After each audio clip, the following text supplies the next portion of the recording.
আজকের পর্বে নেমে এলো এক চরম নাটকীয়, অভাবনীয় ও রোমহর্ষক মোড়। এতদিন ধরে যার সাথে বিয়ের সমস্ত আয়োজন পাকা হয়েছিল তাকে বাদ দিয়ে এক অবিশ্বাস্য পরিস্থিতির মধ্য দিয়ে সম্পূর্ণ হলো শাওন ও শুভর মহাবিবাহ। আজকের পর্বে শুরুতেই ছিল এক অদ্ভুত থমথমে পরিবেশ। বিয়ে লাল টুকটুকে বেনারসি পরা শাওন মণ্ডপে বসে আছে, কিন্তু তার চোখের কোণে জমে আছে কান্নার নোনা জল।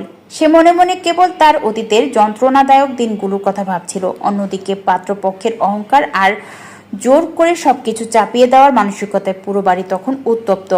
মণ্ডপে হঠাৎ ঝড়ের গতিতে শুভর প্রবেশ। ঠিক বিয়ের সেই পবিত্র লগ্ন যখন ঘনিয়ে এসেছে, পুরোহিত মশাই মন্ত্র পড়তে শুরু করেছে, ঠিক তখনই বিয়ের মণ্ডপে ভারী দরজার সশব্দে খুলে যায়।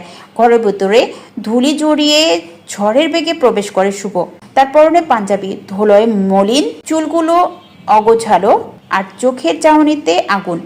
পরিবারের সকলে শুভকে এভাবে হঠাৎ হাজির হতে দেখে আঁতকে ওঠে। বিশেষ করে পাত্রপক্ষের লোকেরা চিৎকার করে ওঠে, শুভ, তোর এত বড় সাহস, তুই এখানে কি করতে এসেছিস? এই বিয়ে থামানোর ক্ষমতা তোর নেই। কিন্তু শুভ কারো কোনো কথায় কান না দিয়ে সোজা হেঁটে গিয়ে একেবারে বিয়ের পিঁড়ির সামনে শাওনের ঠিক মুখোমুখি গিয়ে দাঁড়ায়। শাওনের হাত ধরে শুভ আকুল আকুতি ও পরিবারের বাধা। শুভ এক মুহূর্ত দেরি না করে শাওনের দুটি ঠান্ডা হাত নিজের শক্ত মুঠে তুলে নেয়।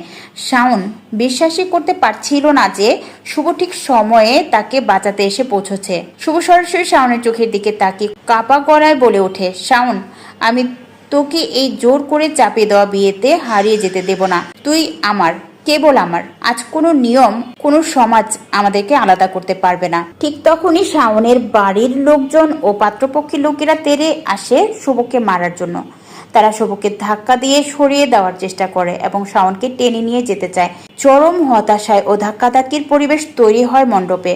শাওন কান্নায় ভেঙে পড়ে চিৎকার করে ওঠে, শুভর হাতের ধাক্কায় সিঁদুরদানা ও পরিস্থিতি যখন সম্পূর্ণ নিয়ন্ত্রণের বাইরে চলে যাচ্ছে এবং শাওনকে জোর করে অন্য কারোর সাথে বিয়ে দেওয়ার উপক্রম হচ্ছে, তখন শুভ এক অবিশ্বাস্য ও দুঃসাহসিক পদক্ষেপ নেয়। সিঁদুরের থালা ছিনিয়ে নেওয়া। শুভ এক ঝাটকায় পুজোর থালা থেকে সিঁদুরের কৌটাটি নিজের হাতে তুলে নেয় এবং যারা তাকে আটকে রাখতে আসছিল তাদের এক ধাক্কায় সরিয়ে সোজা শাওনের সামনে গিয়ে দাঁড়ায়। জোর করে সিঁদুর পরানোর সেই মুহূর্ত উপস্থিত সকলের মুখের ওপর দিয়ে শুভ শাওনের সিঁথির দিকে হাত বাড়িয়ে দেয়। বাড়ির লোকেরা আর্তনাদ করে ওঠে, শুভ, করিস না এটা। কিন্তু শুভ কারো বারণ না শুনে শাওনের সিঁথিতে 3 বার জোর করে সিঁদুর পরিয়ে দেয়। শাওনের সিঁথি লাল সিঁদুরের রাঙিয়ে দিয়ে শুভ গম্ভীর ও অটল কণ্ঠে ঘোষণা করে, আজ থেকে শাওন কেবল আমার। সমাজের চোখে যতই অস্বীকার করো না কেন, এই সিঁদুর আমাদের 7 পাকের চিরকালের মতো বেঁধে দিয়েছে। আজ থেকে শাওন কেবল আমার।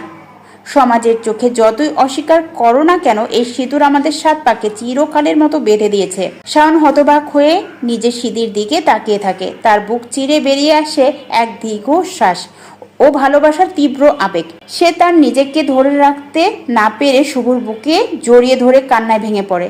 চক্রান্তকারীদের পরাজয় ও নতুন দম্পতির পথ চলায় পাত্রপক্ষ ও বাড়ির গোড়া কর্তারাও অপমানে ও ক্ষোভে ফুঁসতে থাকে। তারা হুমকি দেয় যে এই বিয়ে তারা মানবে না, কিন্তু শুভ এক চুলও নড়ে দাঁড়ায় না। সে শাওনের হাত শক্ত করে ধরে সবার মুখে ওপর সোজা দাঁড়িয়ে থাকে। শাওনের চোখে তখন ভয়ের চেয়ে অনেক বেশি ছিল এক অদ্ভুত মুক্তির আনন্দ ও শুভর প্রতি অগাধ বিশ্বাসের আলো। শুভ শাওনকে সাথে নিয়ে সেই মণ্ডপ থেকে বেরিয়ে আসে, আর পেছনে পড়ে থাকে চক্রান্তকারীদের তাসের ঘরে মতো ভেঙে পড়া মিথ্যা অহংকার।